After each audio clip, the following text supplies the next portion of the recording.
So as soon as I left from home, I don't know, it took the car or the ECU maybe, I don't know, maybe 5 minutes just to trigger the check engine light again. Same code, P0488.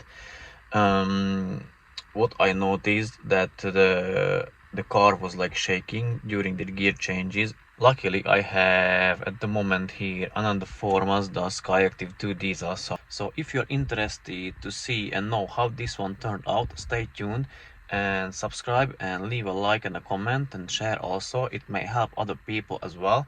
And hopefully I'll get to the bottom of it. I am sitting in a 6 series or Mazda 6 2.2 Skyactiv diesel. It is Sunday, and as I said, today is a carbon cleaning day. So I have already connected my scan tool and went ahead and scanned for fault codes. And what I can see, which I will show you in a bit, I can see P0488 fault code, which indicates the range and performance issue of the exhaust gas recirculation. So today we are going to clean this one from carbon cleaning.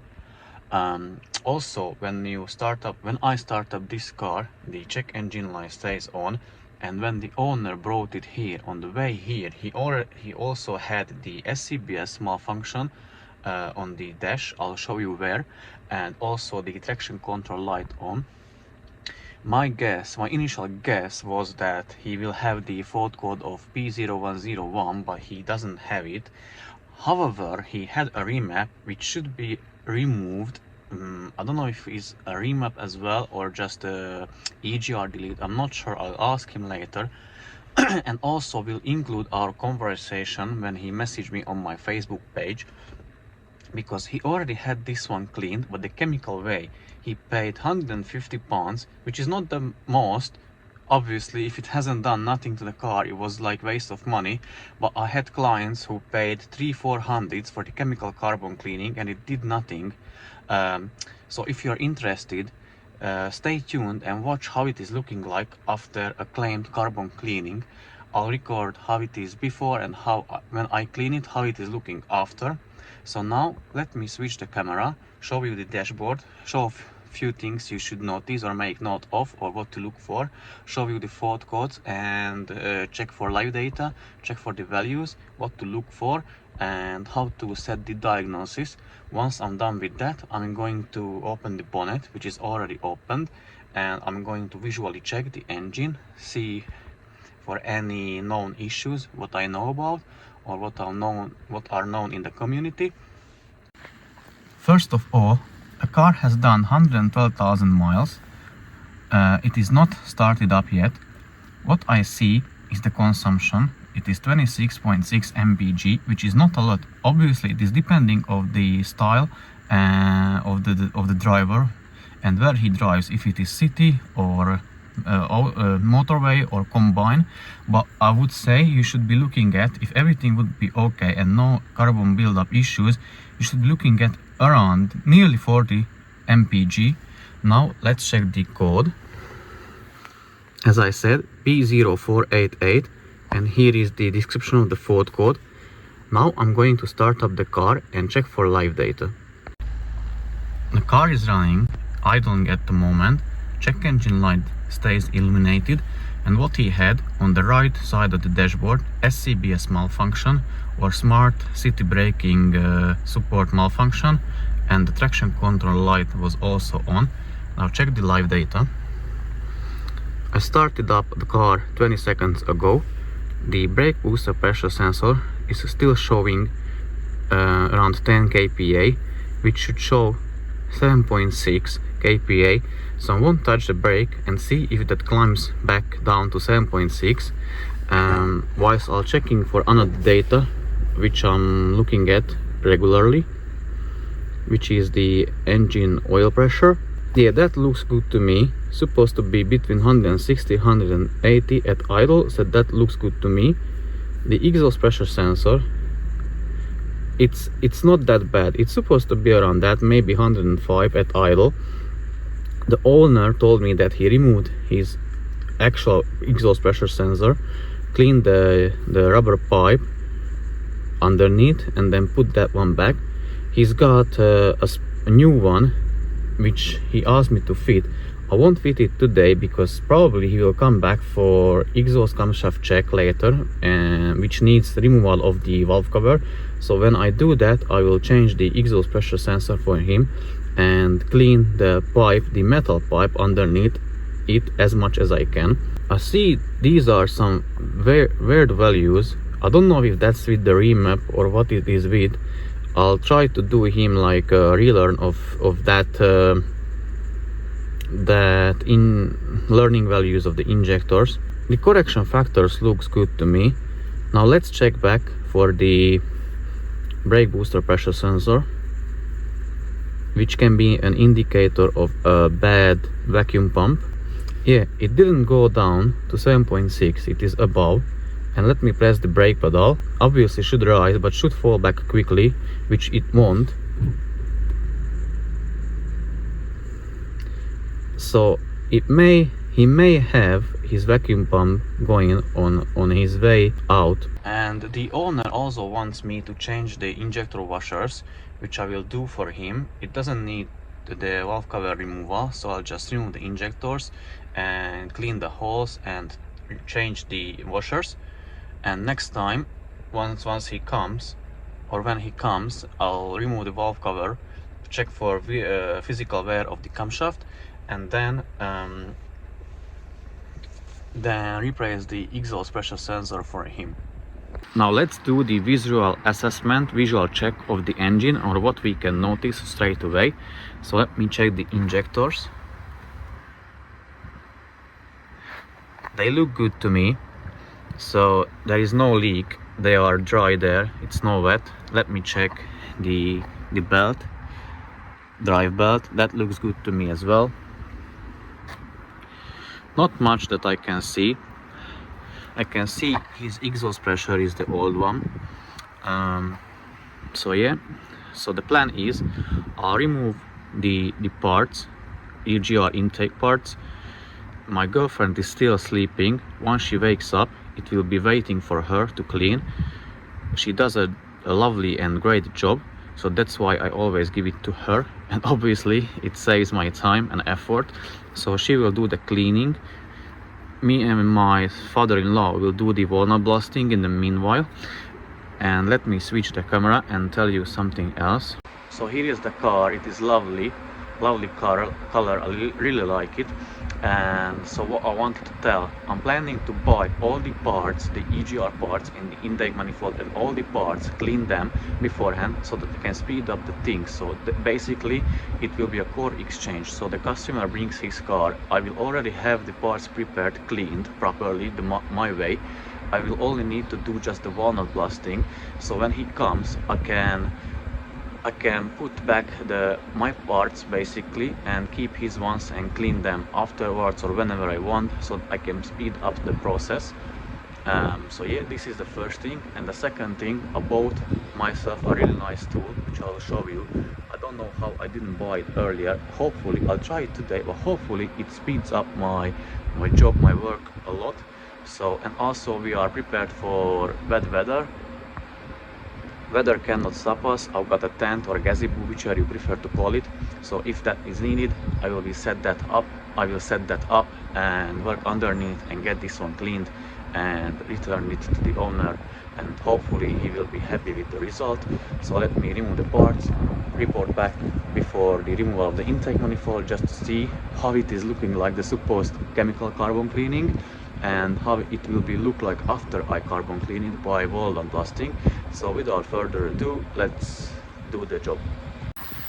Another tip, if someone is claiming that they done the carbon cleaning on your car on the Mazda 2.2 Skyactiv engine, here is the EGR pipe. Just remove that pipe. It is held by 4 12mm nuts. It's really easy to remove. Remove the nuts and check visually the pipe. I'll remove the pipe and I will show you how it is looking like. So here is me removing the pipe.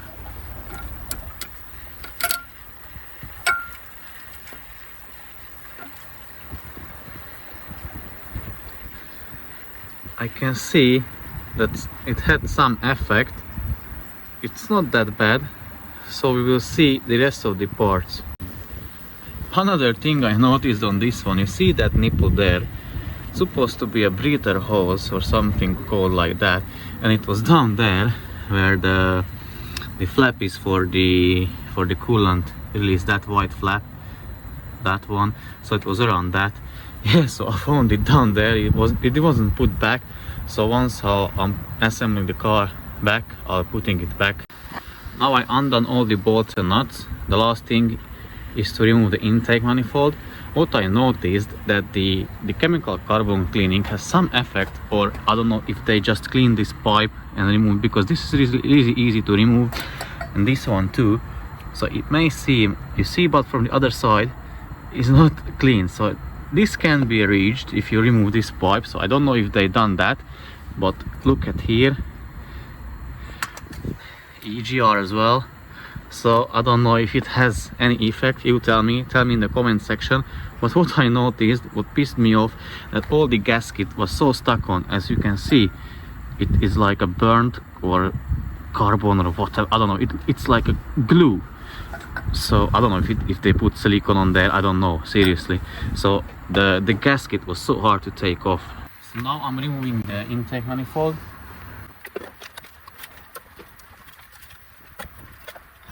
And here it is off, as you can see. Well, we'll take the camera to my hands and show you better. So here is the intake manifold. They are not, I mean, it is bad, but not as like tiny holes. They are bigger holes, but it is like wet carbon. So I think that thing, the chemical thing, obviously done something, but it was barely enough. And let me show the intake ports. Oh, and let's see the throttle body side. Here are the intake ports, which again, it got some air, so it's not that bad, but it is oily, dirty carbon. I'll remove it the best as I can and report you back once I'm finished. Here is a tube which causes the problem, the fault code. And if we look at it, as you can see, the exterior of that tube, like the outside, is like fairly clean. Obviously not extremely clean, but fairly clean, but the inside is completely blocked, and that has an empty like a tube cylinder in it, so it should let the air flow back to the intake manifold, which is coming from here, from the EGR. So if that is completely blocked, it cannot let the air go through or let it flow through it, and that's why it triggers the fault code. Usually the fault code is P0401. In our case it had a different fault code, so we will be curious if the cleaning will solve all the fault codes and the SCBS malfunction. So stay tuned if you want to see the results and if it solved the issue. So this is the intake manifold before the cleaning.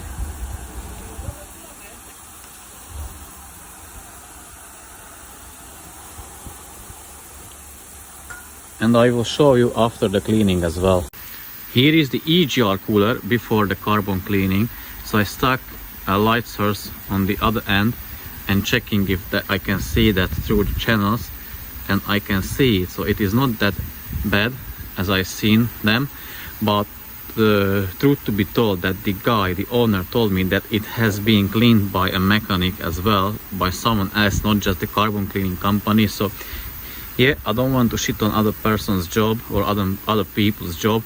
It doesn't look that bad, but I don't know if that's the result of the carbon cleaning or the physical cleaning of that other mechanic. And I'll clean that in the ultrasonic bath, clean it by hand as well, and then show you the result. I am done with the carbon cleaning, better said with the walnut blasting, so that I can show you the results, how it turned out. Obviously, again, I still need to touch up the mating surface, and yeah, that it will be done then.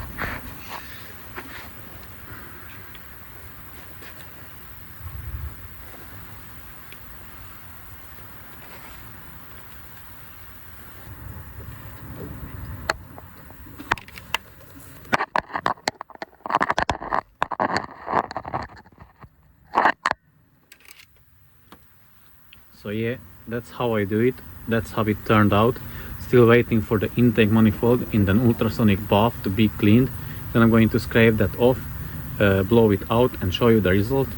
In the meanwhile, I'm going to touch up the mating surface, and I still need to put that EGR cooler into the ultrasonic bath assembling the things back together, changing the injector washers, and yeah, we are good to go.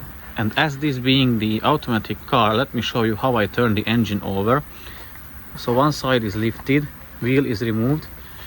There is this plastic cover, which are held by 4 plastic tabs, but you need to remove 5 because you need to remove this one as well. So you remove that plastic cover. There is the crankshaft bolt. Use a size 21mm socket and basically turn it clockwise direction. That's how you turn the automatic transmission car. So this is how we managed to clean the intake manifold.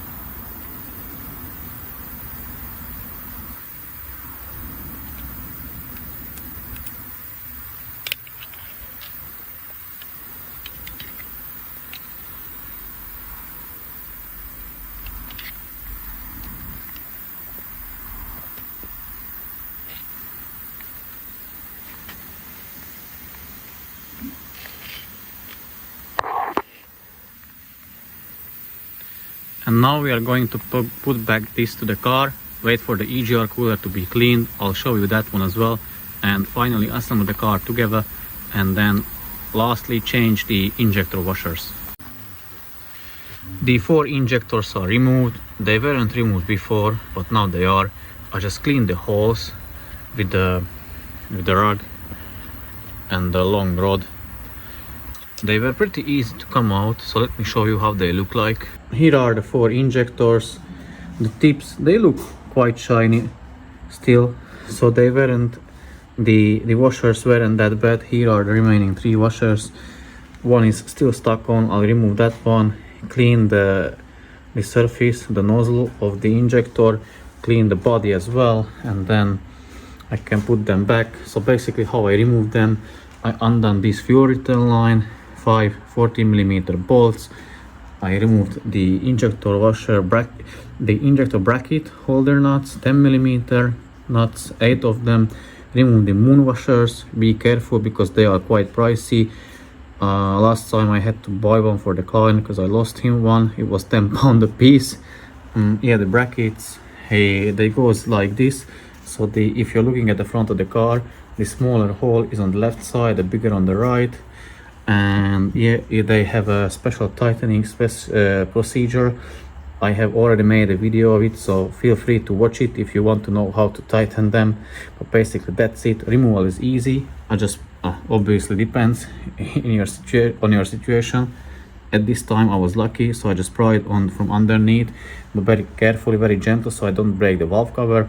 And then if that doesn't work, I'll have to use my special tool. I've got video on that one as well where I explain how to use it, how to make it, so feel free to watch that one as well. Oh, obviously I had to remove the fuel lines as well, 17mm bolts, nuts. Yeah, and pretty much that's it. I'm going to put the new injector washers. I clean this one, the surface, put some Vaseline on it, and then stick the injector washer on there so that it won't come off, and putting back them into the holes, tighten them as well. Yeah, check for any fuel leak. If I don't have any, I will be happy, so that I can return the car to the owner. And obviously still need to finish the assembly of the EGR intake parts. Just the EGR cooler is remaining, which the ultrasonic boss have finished now. So I'm going to check it, and if I'm happy with the result, I can put it back. So stay tuned. I'll show you how that looks like after, I don't know, maybe 3 times in the ultrasonic bath. So light source on the end of it. Obviously still need to touch up the surface and clean, blow it with the compressor, but it is looking very good to me, very promising. So yeah, I can fit it back to the car. Injector bodies, nozzles, tips are cleaned, washers are on. As you can see, they are silver washers, not the old copper one. They have been upgraded, so if you don't have these ones, you should upgrade them. How do you know? Obviously you need to remove the injectors. So yeah, let me show you. It is clean, so now I can put them back to the car. I'm done with the assembly of the EGR and intake parts. So once I finish putting the injectors back and tighten them to the specify the torque specs. I'll start the car up. I'm really curious to see if the check engine light still stays on or it will disappear itself. Also connect the scan tool, check for values, for fault codes, for live data, take it for a test drive. I would say maybe 40 miles even, just to make sure that the check engine light is not coming back. And if I'm happy, I can let the client know that he can come and pick his car up. Okay, I'm in the car now. I put back the parts. I also changed the injector washers. So now I connect it to the scan tool, but for the initial startup, the check engine line has gone. So I'm curious to see if it comes back. Let me switch the camera and show you the faults what remained. So I didn't delete the PCM fault codes and they just gone, they just disappeared. The rest they still stayed because that was triggered by the PCM and it came up as a communication fault. So they are like fault codes not starting with letter P but with letter U. And as you can see, no check engine light. The fuel consumption did reset itself, so I want to see if I take it for a test drive. I'm going to do at least 40-50 miles. I want to see if that will be higher than it was before, and then obviously clear these fault codes. Once I came back from the test drive, I check again with the diagnostic tool, check the live data and report back to you. So let me go now for the test drive. So as soon as I left from home, I don't know, it took the car or the ECU maybe, I don't know, in 5 minutes just to trigger the check engine light again. Same code, P0488. What I noticed that the car was like shaking during the gear changes. It felt like when you're a beginner driver and you got your driving license like brand new and you drive the car, if it's manual, and then you really press the clutch and then you release it like too quickly, so it did like a jerking movement. So that what was I noticed. But luckily I have at the moment here another 4 Mazda Skyactiv 2 diesel, so I'm going to check and compare the live data and the actual like values of them, because I suspect the EGR valve or the shutter valve, one of them are bad, I think, or maybe there is something with the ECU, because this car has been revamped. The owner told me that it has been reset to the actual, but like it is really hard to tell. So I go outside and check, connect the scan tool to the other one and check with the actuate and test that if I can achieve the same results.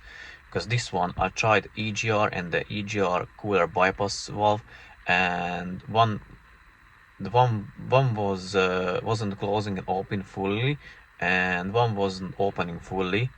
So I want to test that. Then if I can confirm by the live data that that's wrong, even though if I can't confirm if it will behave exactly the same, I will still swap the other one from the other car and check with that, take it for a test drive, because I'm curious to see if I can solve this issue. If not, maybe the map is bad or the ECU is broken or bricked or something like that. But other than that, if that won't solve the issue, I've got no idea. Obviously I will have to call the owner and discuss with him like how the issue appeared, what was the exact issue, why did he remap it, and so on and so forth. I came back from the test drive and the check engine light came back on this Mazda, which I just cleaned, and also the traction control light and the eye stopped blinking. So I connected to the diagnostic tool and the code was the same, P0488, which relates to the, I think, intake shutter malfunction, something like that, so EGR part malfunction. Then I connected it to the scan tool and tried to operate it digitally or electronically, and couldn't open it fully and couldn't close it fully. I'll show you which one I meant. So I went outside my place, because at the moment I have another 4 Mazdas here, so I thought I just plug the diagnostic tool to another one, do the same test and check if that can close or open.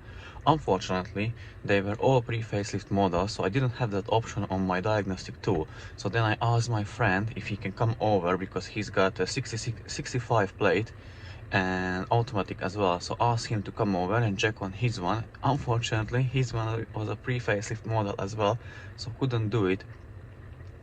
But my theory is that the EGR valve and the intake shutter valve are bad or wrong and not working properly. So I'm going to today I'm going to remove from this car, swap it from another car which I have here, which I know they are good because I've cleaned them already. They are just waiting to be picked up. So in the meanwhile I swap from them and take it for a test drive and see if the fault comes back or not. And also I switch the camera and show you which parameters or which modules or how do I open and close that intake shutter valve and the EGR valve. And I'm showing you the malfunction as well. So by the way, when the check engine light is on, the car doesn't shift up until over 3000 RPM. So it shifts over 3000 RPM and it judders, jerks, like it's not a proper shift. I can feel in the car that it is shaking, so it's something wrong with the car. So yeah, let me switch the camera and show you what I'm looking for. So after the test drive, as you can see, the MPG went up. So the cleaning definitely helped. It has better MPG, and I drove it city and motorway as well. But now let me show you the actuation test. So basically I'm in the PCM submenu on the diagnostic tool, and here I have the actuation test, and from that I'll choose the EGR valve and I can open and close it. So at the moment it is closed,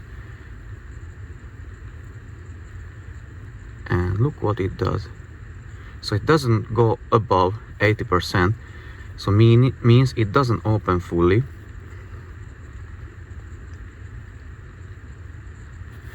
And if I go back, here is the cooler bypass valve. This one works properly.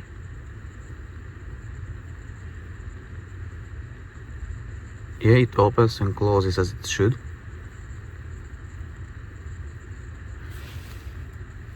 And there is the intake shutter valve. Again, doesn't open fully. And this one doesn't even close all the way. Yeah, so it's not closed.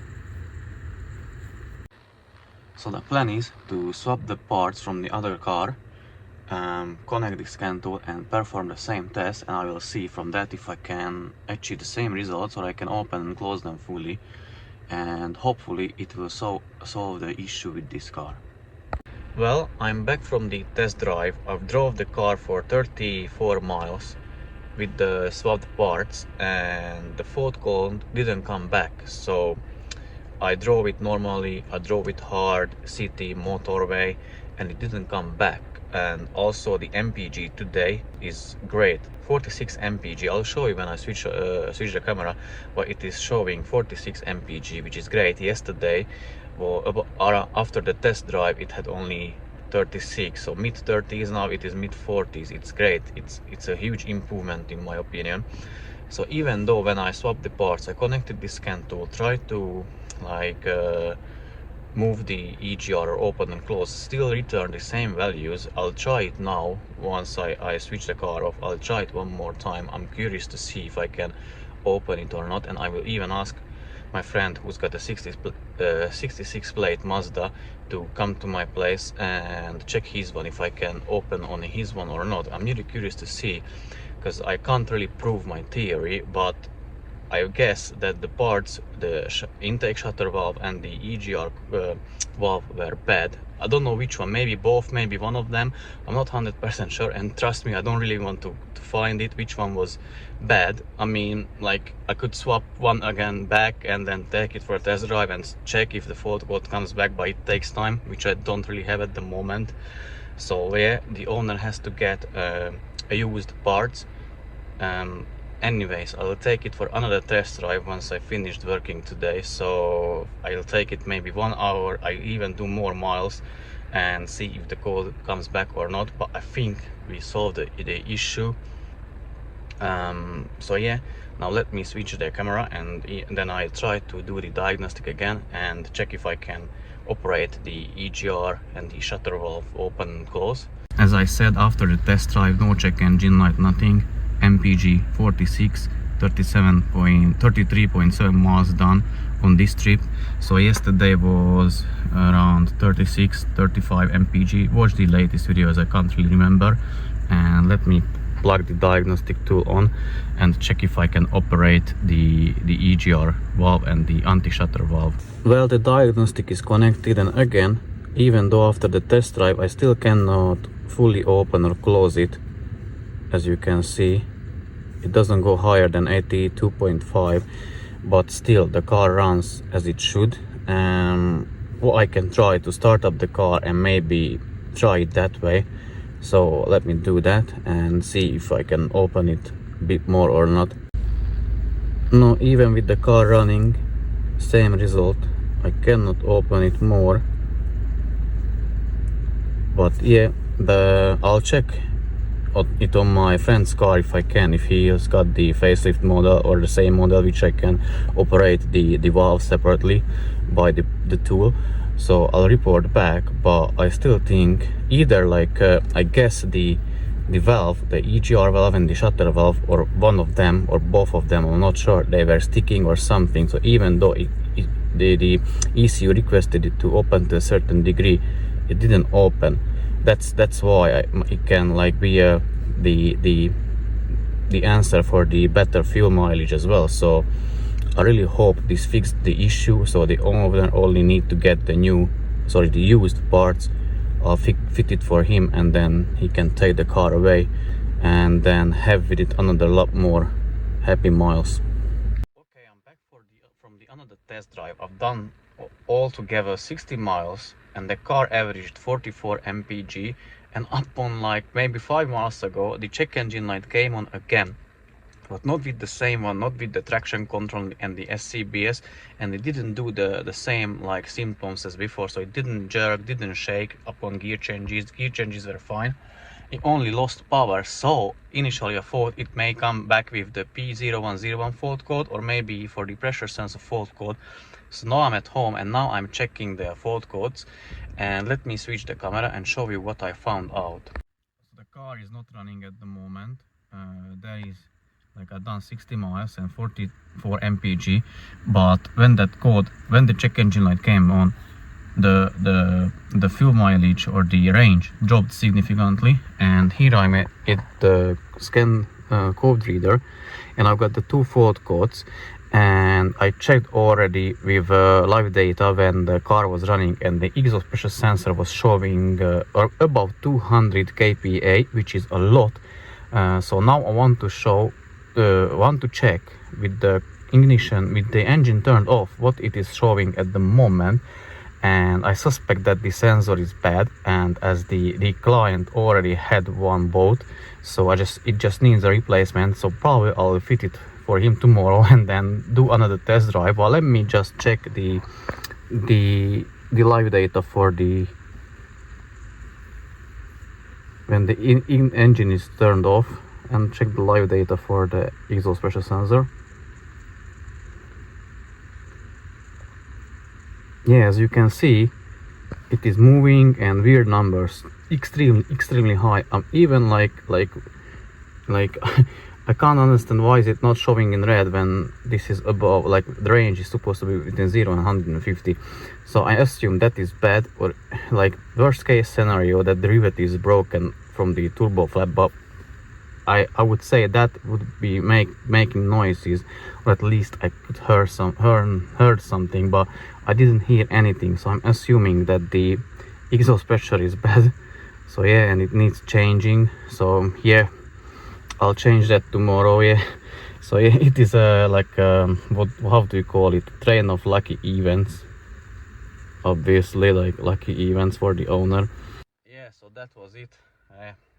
I park the car outside, change the sensor tomorrow, and then let you know what I found out. But hopefully the EGR and the P0488 fault code is fixed by replacing the EGR and the intake shutter valve, and hopefully this code will be fixed by changing the sensor. And as I said, luckily the owner has in the back seat one sensor which he wanted to change before, but I think he couldn't fit it or something. Doesn't matter, I'll change it for him and then come back and let him know and let you know, guys, what's the outcome, what was the outcome turned out to be. So behind me is the Mazda with the P0488 fault code, which initially started.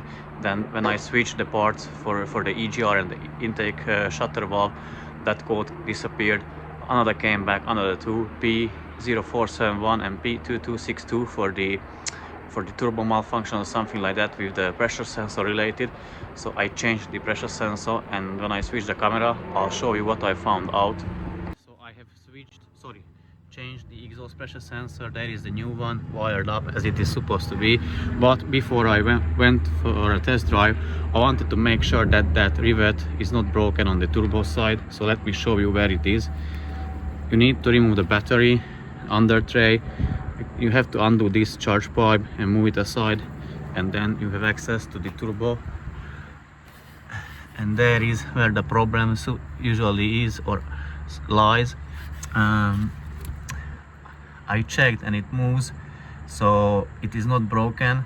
The rivet is not broken, thankfully. So now I can take it for a test drive, drive it, I don't know, maybe 1 hour continuously, maybe another 50 miles, and then see if the fault code comes back or not.